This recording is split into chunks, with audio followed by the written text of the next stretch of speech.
Small businesses are extremely vital to our greater West Bloomfield community. Not only do they provide money to circulate within our local economy, they provide jobs to our local residents as well. And how has some of the national news, market changes, and trends affected some of our local businesses? Joining me right here live on The Splash is the West Bloomfield business consultant representing Oakland Thrive to answer some of those questions. We have Jamar Bray on the show. Thank you for being here, Jamar. Thank you, Kevin. I appreciate it. I'm happy to be here, so I'm ready. I want to flow through just a couple national topics and subjects that are kind of floating around, affecting everyone. First and foremost, inflation. How, from your perspective, how is local inflation impacting some of our small businesses right here in the greater West Bloomfield area?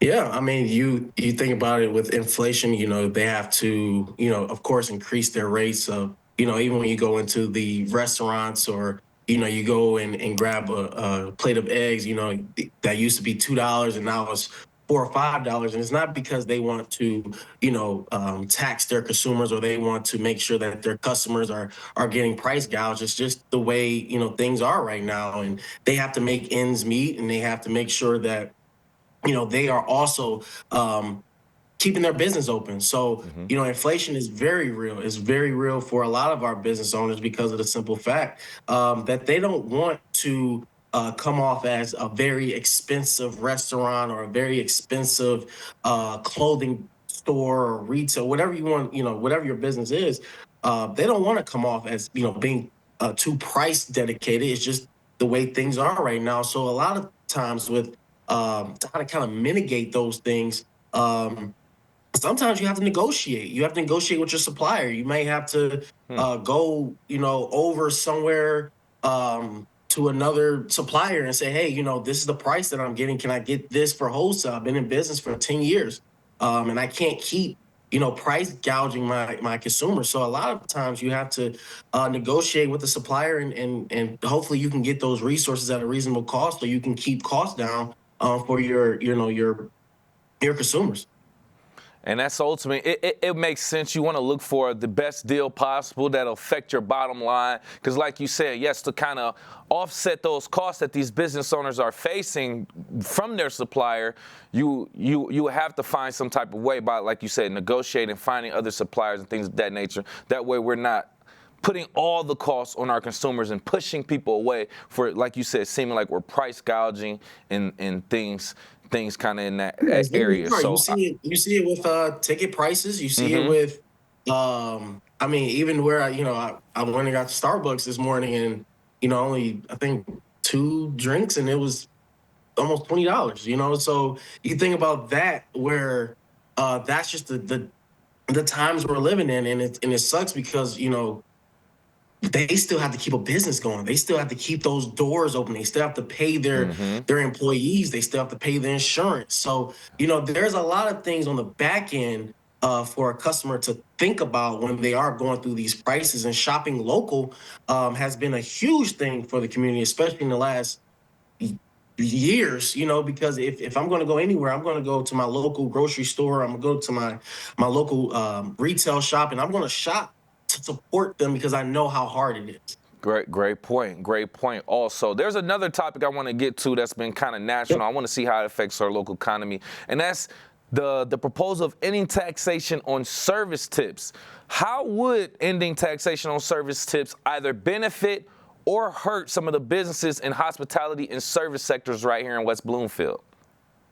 Yeah, I mean, even when you think about the different restaurants that are in West Bloomfield, you think about mainly, you like I said before, you can go down Orchard Lake and see so many different great eateries and the different shops, and it's tough, because on the back end is great for the servers. They're able to actually be able to keep those tips and go about their day, or maybe their check is a little bit more.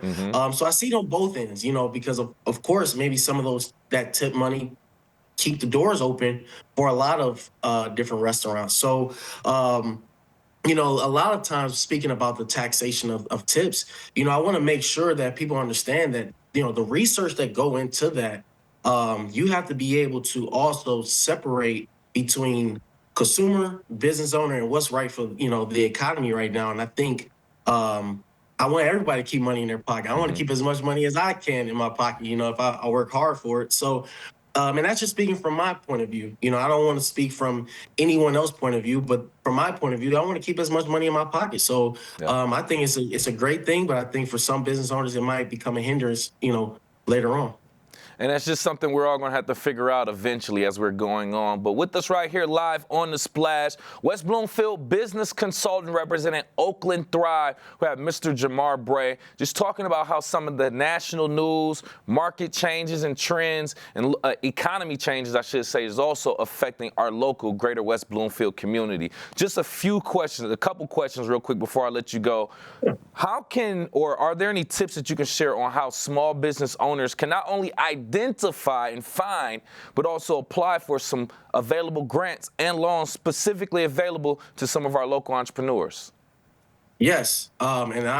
Listen, that is my thing right there. The grants, loans, and Let's I go. want people to understand, loans are, we all know, as soon as you get that loan, you gotta pay on it right away. Hmm. And I tell a lot of my clients, let's look at all options, before we go into, finding that $20,000 loan. Let's look at all of our options. Maybe let's look at maybe cutting costs here. Maybe that can open up an extra $10,000 for you. But if you certainly need extra funding, I like a business line of credit. Business line of credit, I think, is the best thing you can, do from my point of view, and for a lot of my clients, because if you get a $50,000 business line of credit, but you only need 10 or 20 of that, you're going to pay back on that 10 or 20, and you still have that 30, left in your pocket. Um, so a lot of times I want people to also look at the different community banks and know your bankers, the loaners in the community, because they're there for the community. If you can go to a local bank and say, hey, I have a business off Orchard Lake, I have a business Hmm. in West Bloomfield, I've been here for 5, 10 years, or maybe I'm starting out. And I want to be able to sustain this for the community. They're going to jump right aboard because they believe in keeping businesses alive in the community, especially in the West Bloomfield area. And with grants, of course, with the new um, cabinet, with new presidency, so a lot of grants are starting to be developed. I see, Jordan Brand has a good has a great starting out for a nonprofit.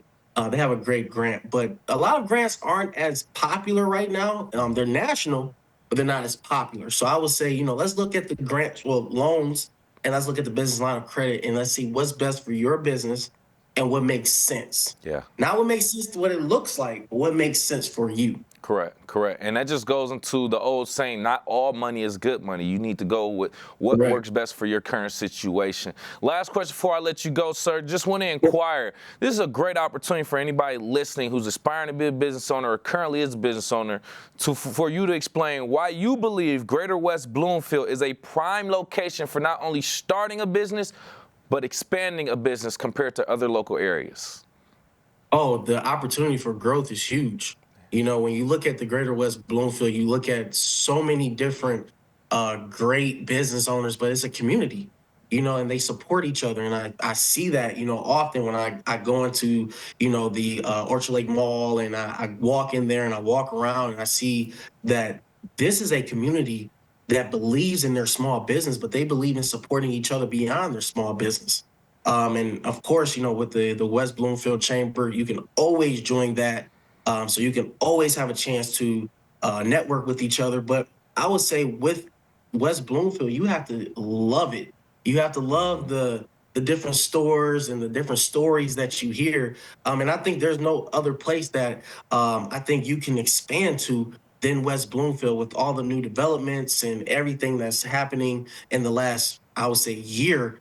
It is truly amazing. And I think, people slowly but surely, they're seeing that. They're seeing that expansion. They're seeing that I can start my business out of my home, and I can, end up, finding a place off of Hmm. Orchard Lake or wherever, you're at. So I think this is a great community. I think it's a great business community. And I can only see that the future is even brighter for the greater West Bloomfield area. Always looking at the glass half full. I appreciate you course. for putting that in perspective and letting people know why this is a great place to expand your ideas and your business. Once again, West Bloomfield business consultant representing Oakland Thrive, Jamar Bray. We appreciate your time, sir. Thank you, Kevin. I appreciate you. Have a good day.